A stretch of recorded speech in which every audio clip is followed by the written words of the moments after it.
Ladies and gentlemen, members of our diplomatic corps and development partners, friends and colleagues at the international community, we stand here to update you what's happening on the ground. We have seen from yesterday night and onwards this morning, many of the opposition activists and leaders have been arrested, including the Secretary General of the largest opposition in the country, BNP, Mr. Alongir.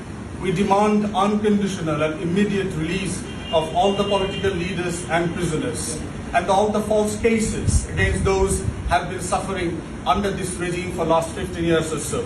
For last few days, especially yesterday, government. And the division among the nations is, under the leadership of the main opposition parties and the smaller parties, is to have the regime to resign, hand over power to an election time government, parliament be dissolved and election to be held. And the other way around, the regime is persistent in their demand in the name of the constitution that they are not happy to hand over power and have the election under a free, fair caretaker government. And that is a stalemate. And in that regard, not only the BNP and other opposition parties, we also have been demanding and calling upon the regime to resign and hand over power. And in that light, we had a pro-democracy gathering and demonstration yesterday. As you know, Dhaka has been turned into the city of the crowds and the millions stand up, not only from within the city, from across the country.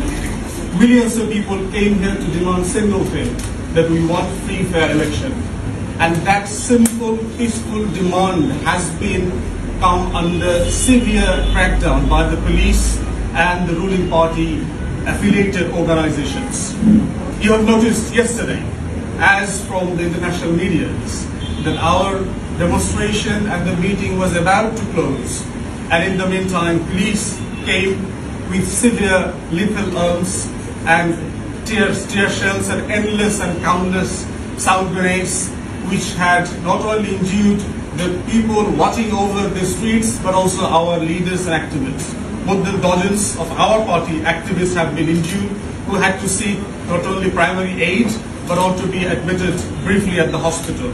We strongly condemn the violence. We strongly condemn what happened, the brutality upon the police officers. One of them had been killed and many others have been injured. We also condemn the other side of it, those who have been injured and wounded by the police brutality and the crackdown. We feel the only way peacefully to resolve this crisis is through dialogue and conversation between the ruling party and the opposition activists. Not only the police of this regime have fired bullets, live ammunitions yesterday, but also shut down internet service, mobile service around the opposition rallies where the place is held.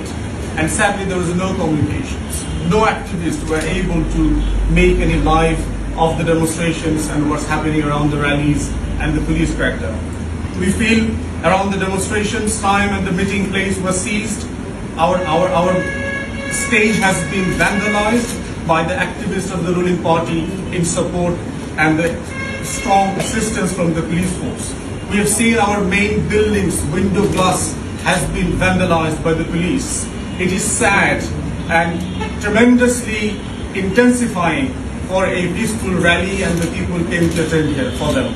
We strongly condemn that brutality, and it must stop from now and for all. It should not happen, and it has no place in any democracy.